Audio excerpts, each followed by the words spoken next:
ایک زمانے میں پہاڑیوں اور سرسبز و شاداب کھیتوں کے درمیان بسے ایک پرانے گاؤں میں میلو نام کا ایک چھوٹا چوہا رہتا تھا۔ میلو پورے گاؤں میں اپنی لاجواب بھوک اور کھانے کی نہ ختم ہونے والی جستجو کے لیے جانا جاتا تھا۔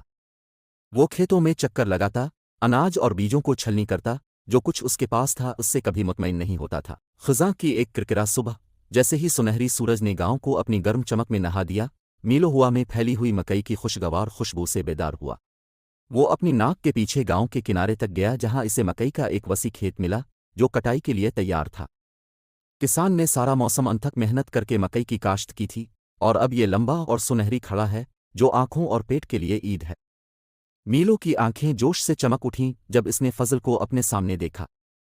ایک لمحے کی ہچکچاہٹ کے بغیر وہ کھیت میں چلا گیا اور مکئی کے بولڈ گٹھلیوں پر کھانا کھانے لگا۔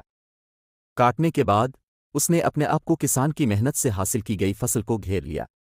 اپنے اعمال کے نتائج سے غافل، میلوں سے ناواقف، کسان دور سے اسے مکئی کے لمبے لمبے ڈنڈوں کے درمیان چھپا ہوا دیکھ رہا تھا۔ میلوں کے ہر ایک نپے کے ساتھ کسان کا دل مایوسی، وہ جانتا تھا کہ اگر میلو بلا روک ٹوک کھانا کھاتا رہا تو اس کی فصل میں سے کچھ نہیں بچے گا سوائے بنجر کھیتوں کے۔ میلوں کے لالچ کو ختم کرنے کے لیے پرعزم کسان نے ایک چالاک منصوبہ بنایا۔ وہ خاموشی سے میلو کے قریب آیا اور دھیمی آواز میں اس سے بولا، پیارے میلو، کسان نے کہا، میں دیکھ رہا ہوں کہ تم میری مکئی سے لطف اندوز ہو رہے ہو، لیکن اگر تم بغیر روک ٹوک کھاتے رہے تو سردیوں کے لیے کوئی باقی نہیں رہے گا۔ برائے مہربانی میں تم سے التجا کرتا ہوں، کچھ میرے اور میرے خاندان کے لیے چھوڑ دو، میں معافی چاہتا ہوں۔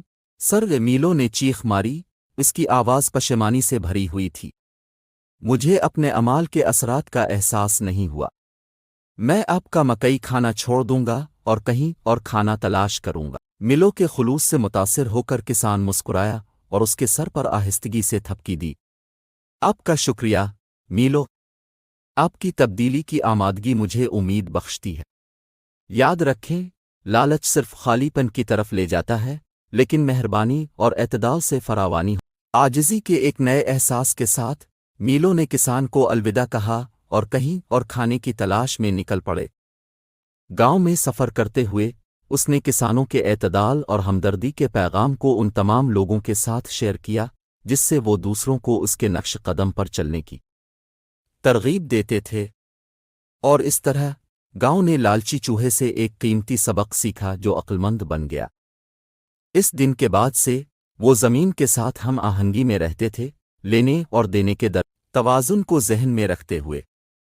اور جیسے جیسے موسم بدلے اور کھیت ایک بار پھر پھلے پھولے، میلو کی کہانی عاجزی کی طاقت اور بے لوث کے انعامات کی لازوال یاد دہانی